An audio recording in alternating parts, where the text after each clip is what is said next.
I'm Abigail Stone, 28, and I thought my birthday party would finally be my moment. I'd spent weeks planning it, ordering a cake with vanilla icing, picking a playlist of upbeat indie tracks, stringing fairy lights across my living room in Fort Wayne, Indiana. I saved for months to make it special, not extravagant, just mine. I imagined laughter, clinking glasses, maybe even a toast to me for once. I'd been grinding as an accountant, paying every bill for the house I bought, the house my family lives in rent-free. I thought maybe today they'd see me. But as the party began, I stood in the middle of the living room trying to keep everything on track. Guests were mingling, coworkers swapping stories about tax season, neighbors nibbling on chips, my parents chatting by the couch. I adjusted the snack table, making sure the plates of sliders and veggie sticks were neat, smiling as I refilled drinks. I was 28 today, and for once I wanted to feel like the center of attention. Then Lindsay walked in, her posture, screaming confidence, clutching a white envelope. My stomach twisted. I knew that look, she was about to steal the show. My mom stood up, her voice sharp and proud. Lindsay has something to share. Every head turned. I gripped a stack of napkins, my smile faltering. Lindsay stepped forward, her eyes gleaming. I got into Stanford's master's program, she said, holding up the letter like it was a crown. Full scholarship. The room burst into chaos. My dad clapped her on the back, shouting, "That's our star." My mom's face lit up as she hugged Lindsay, her laughter louder than the chatter. Guests swarmed, asking about her plans, her professors, her bright future. I stood frozen, napkins still in hand, my role as host slipping away.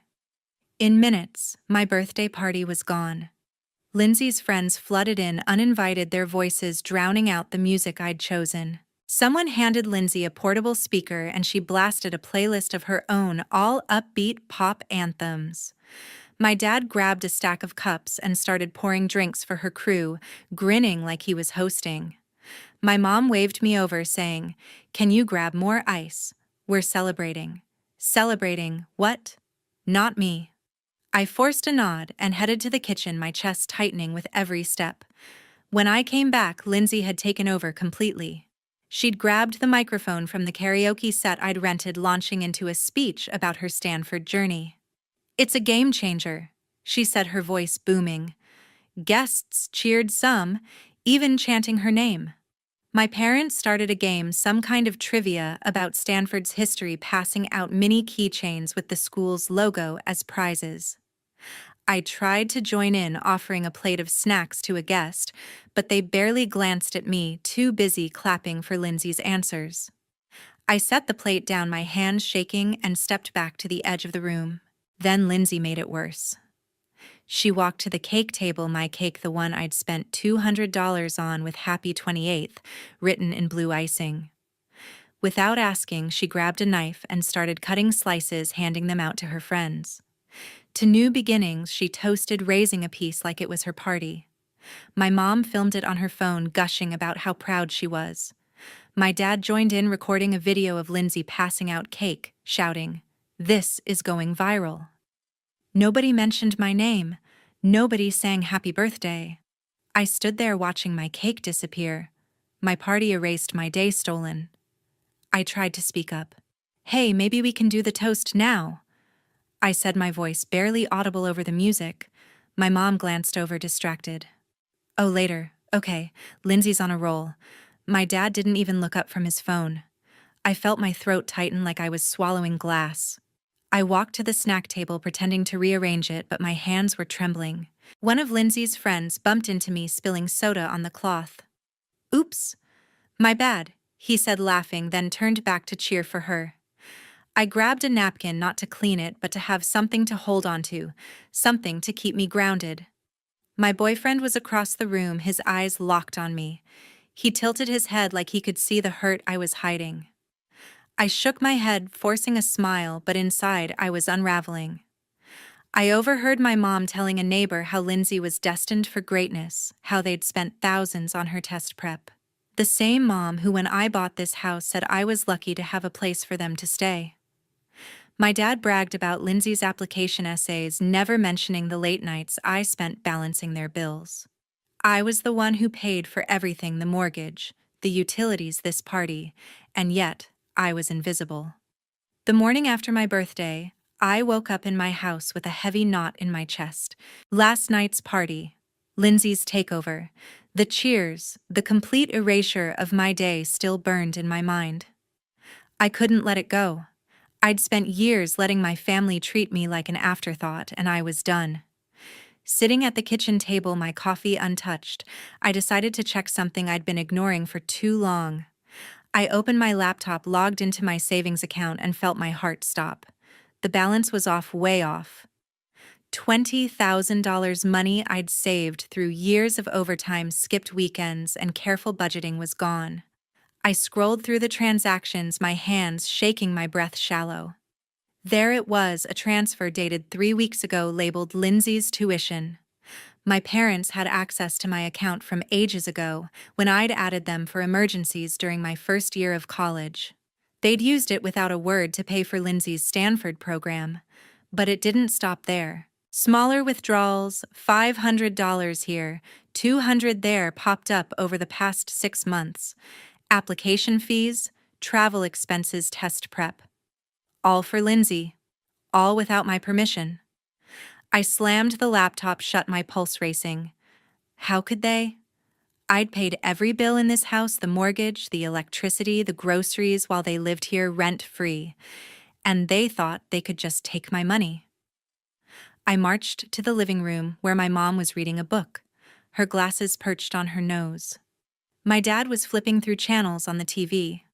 Lindsay was still asleep, probably dreaming of her Stanford glory. "Did you take $20,000 from my savings?" I asked, my voice low, barely containing the fury. My mom's book dropped to her lap. She didn't look at me. "We needed it for Lindsay's tuition," she said, like it was obvious. "Stanford's a big deal. You know that." My dad muted the TV, his face calm, like I was overreacting. "It's family money, Abigail," he said. "You're doing fine.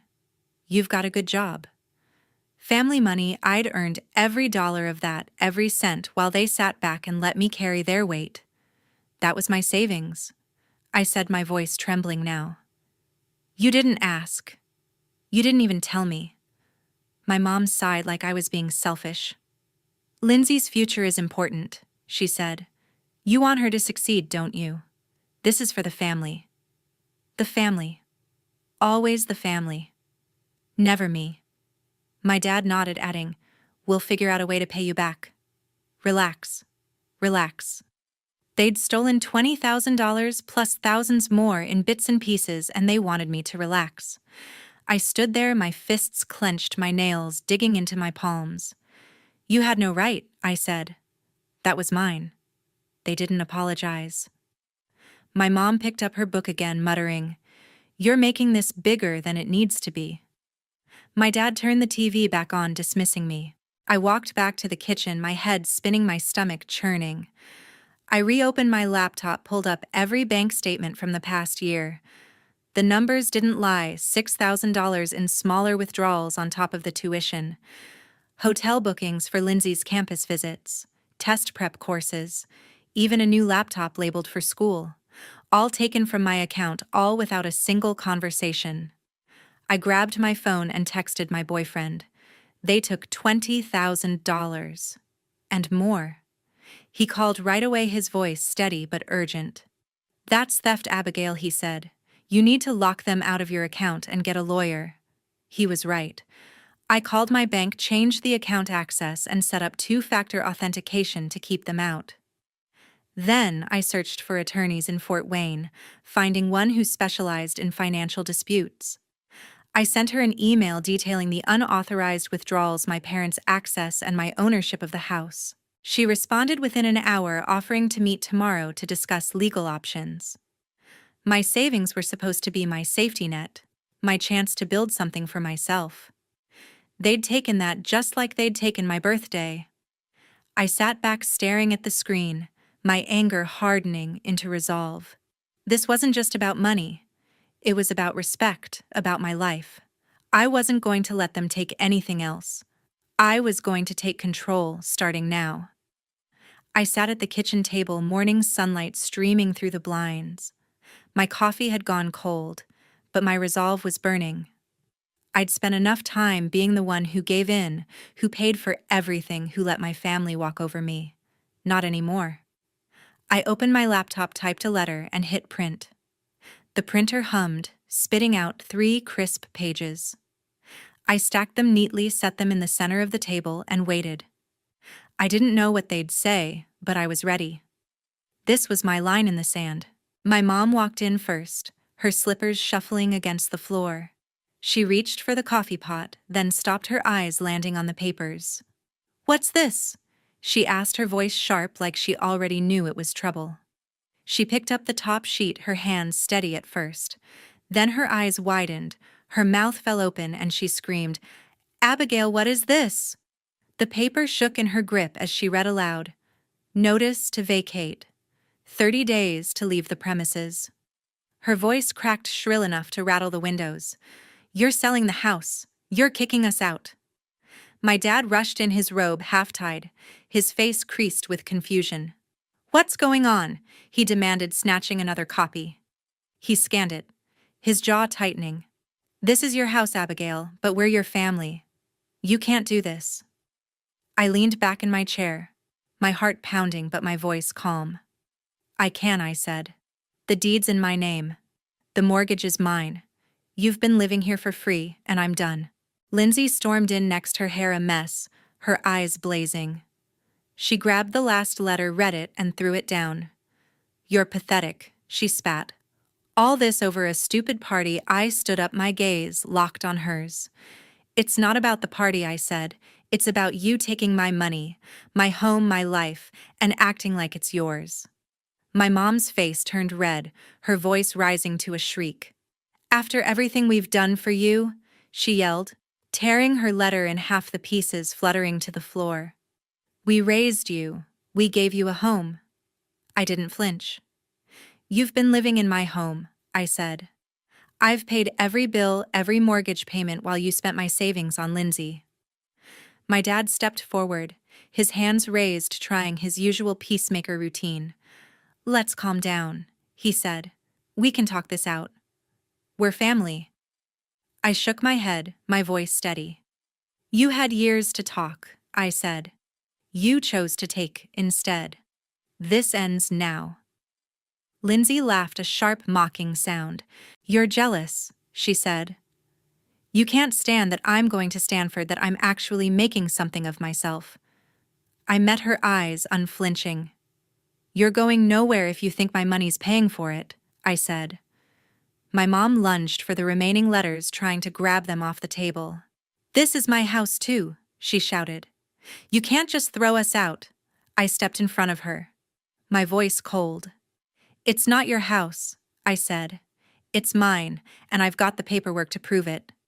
The front door opened and Kyle walked in, his keys jingling in his hand. I'd texted him to come over, knowing I'd need backup. He took one look at the scene, my mom's red face, the torn paper, Lindsay's glare, and stepped beside me. "Everything okay?" he asked, his voice calm but firm. "It's fine," I said, handing him a copy of the letter.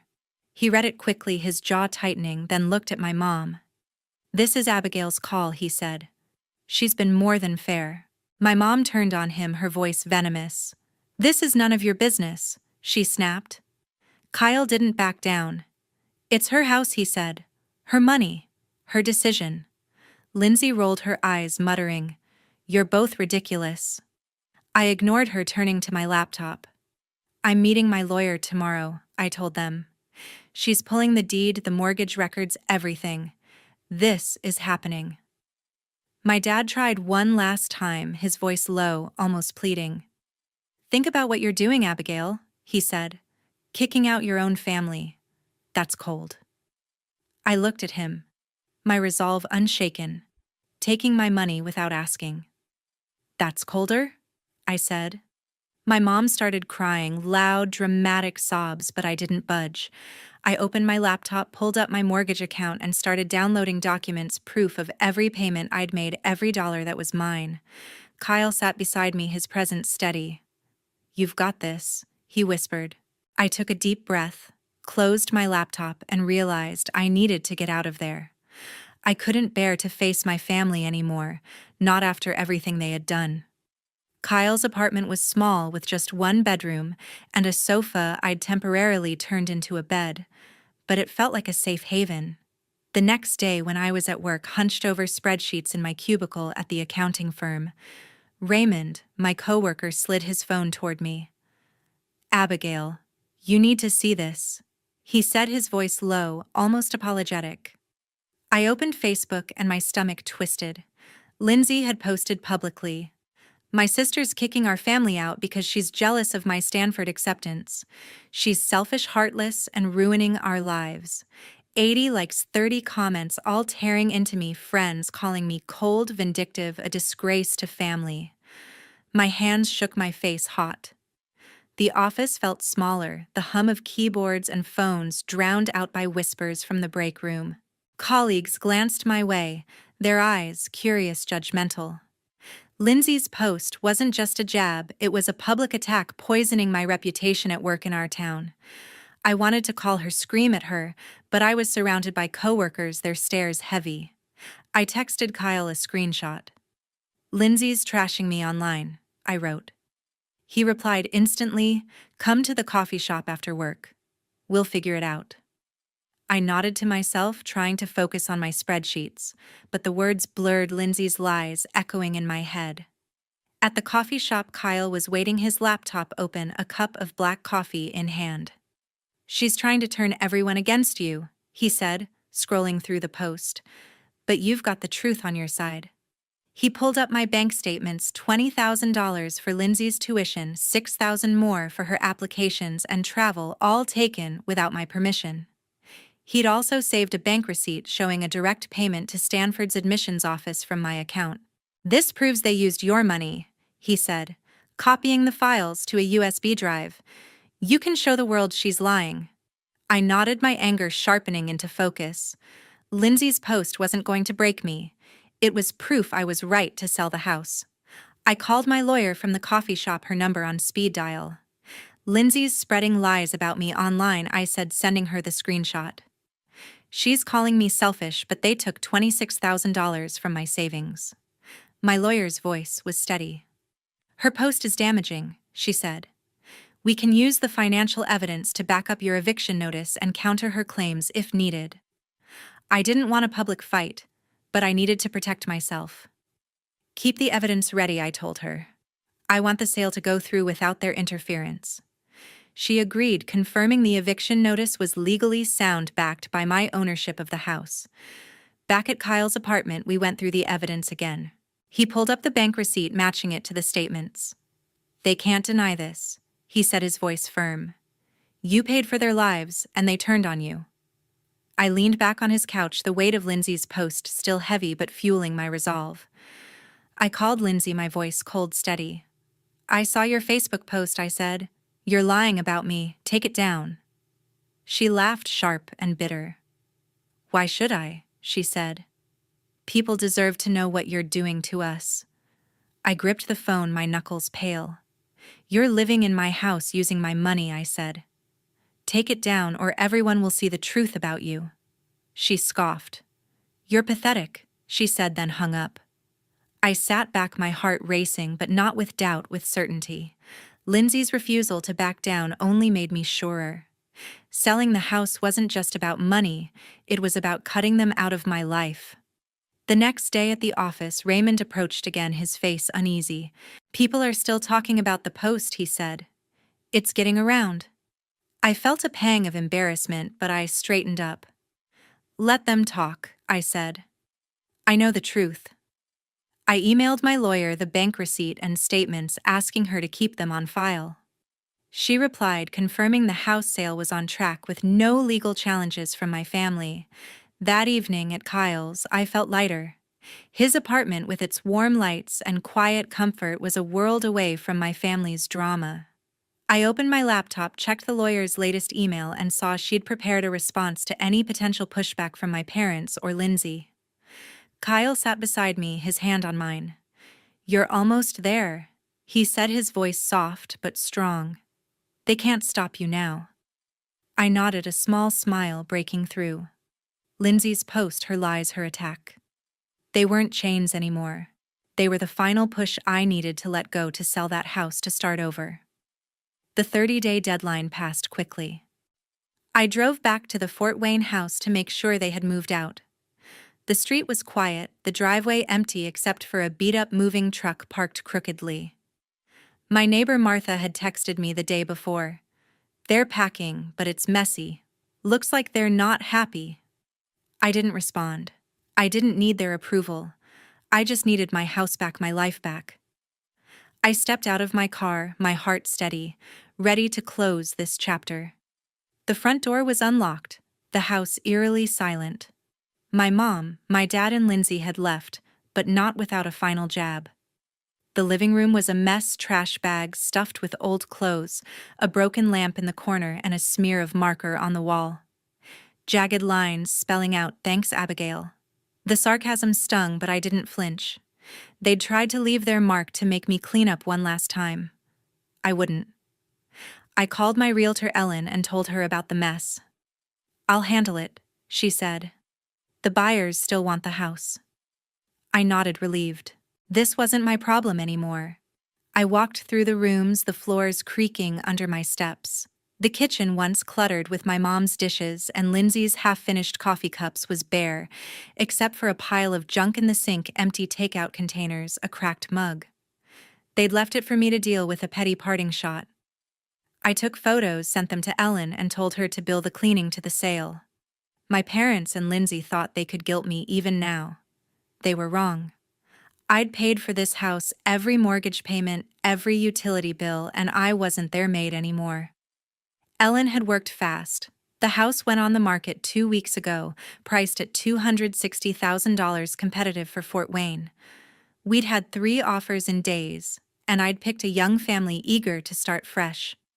Just like me. I'd signed the closing papers at Ellen's office yesterday, my hand steady as I handed over the deed. The money, minus the mortgage, hit my account this morning. I stood in the empty living room, the walls echoing with silence, and felt a weight lift. This house wasn't my home anymore. It was a chain I'd broken. Kyle pulled up in his truck, his smile bright as he stepped out. "They're gone?" he asked, glancing at the trash bags. I nodded. "And the house is sold," I said. He wrapped an arm around me, his warmth grounding. "You're free," he said, his voice soft but sure. I leaned into him, the cool October air brushing my skin. For the first time in years, I felt unburdened, like I could breathe without their expectations pressing down on me. We spent the afternoon packing my things, clothes, a few books, my laptop. The rest, old furniture, kitchen stuff I'd donated or sold with the house. It didn't matter. I wasn't tied to this place anymore. By dusk, my car was loaded and Kyle's truck carried the rest. We were moving to Indianapolis, a new city, a new chapter. I'd landed a senior accounting job there, a step up with better pay. Kyle had a contract with an engineering firm nearby, and we'd rented a small apartment together, a place with hardwood floors and a balcony overlooking the city. As we drove away, the Fort Wayne house shrank in the rearview mirror. I didn't feel regret or sadness, just relief. The sunset painted the sky gold, and I let out a breath I'd been holding for too long. Kyle reached over, his hand finding mine. "You okay?" he asked, his eyes on the road. I smiled, a real smile, not forced. "I'm good," I said. "Really good." The radio played softly, the road stretching toward Indianapolis, its lights flickering in the distance. When we reached the apartment, it was dark, but we didn't care. We hauled in the essentials, my suitcase, Kyle's toolbox, a box of dishes, and stood in the bare living room. It was small, simple, with blank walls and a view of the city skyline, but it was ours. I walked to the balcony, the city buzzing below, and felt a quiet joy. I didn't have to carry my family's weight anymore, didn't have to fix their messes. I was done being invisible. It's been a year since I left Fort Wayne behind, and standing here in Indianapolis, I can finally say, I'm home. My new life feels like a dream I didn't know I could have. I'm a senior accountant now, leading a small team at a firm downtown. The work is challenging, but I love it, managing projects, mentoring new hires, building something that's mine. Last month, Kyle and I got married in a small, cozy ceremony at a park near our apartment. Just close friends, a few coworkers, and a sunset that turned the sky pink. I wore a simple white dress, and Kyle couldn't stop smiling as we exchanged vows. It wasn't flashy, but it was ours, and every moment felt right. I haven't spoken to my family since they left my old house. I don't follow their lives, but word gets around. Martha, my neighbor from Fort Wayne, texted me a few months ago. She'd heard through mutual friends that my parents were struggling renting a cramped apartment in a nearby town, barely covering bills. Lindsay, she said, dropped out of Stanford after a semester, couldn't afford the costs without my support. She's working part-time at a coffee shop now, still posting about her big plans online, but nobody buys it anymore. I don't feel joy hearing this, but I don't feel guilt either. They made their choices just like I made mine. The truth about Lindsay's Facebook post came out not long after I moved. Raymond, my old coworker, called me one day, his voice light. "People know you were right," he said. He'd overheard colleagues talking at the firm, piecing together what happened. Someone had seen the bank records my lawyer shared with a mutual acquaintance, proof that my family took $26,000 from my savings. The gossip shifted. Lindsay's post, once a wildfire, fizzled out. Her friends stopped commenting, and some even unfollowed her. Martha said the neighborhood knew, too. My parents' excuses didn't hold up once people saw the real story. I didn't have to say a word. My actions, my choice to walk away, spoke for me. I think about that post sometimes, how it was meant to break me. It didn't. It pushed me to stand taller, to build a life where I'm not someone's backup plan. Kyle's been my rock through it all, not just as my husband, but as the one who saw me when my family didn't. Our apartment is small, with creaky floors and a tiny balcony, but it's filled with laughter, late-night talks, and plans for the future. I'm not carrying anyone else's weight anymore. I'm not cleaning up their messes. I'm just living for me. Looking back, I see it clearly now. Family isn't about who you're tied to by blood. It's about who respects you, who lifts you up. I spent years thinking I had to earn their love, that I had to give until I had nothing left. I was wrong. I learned to set boundaries, to choose myself, and it's made all the difference. I'm happier than I've ever been, not because of where I am, but because of who I've become. If you've ever had to walk away from family to find yourself, drop a comment below.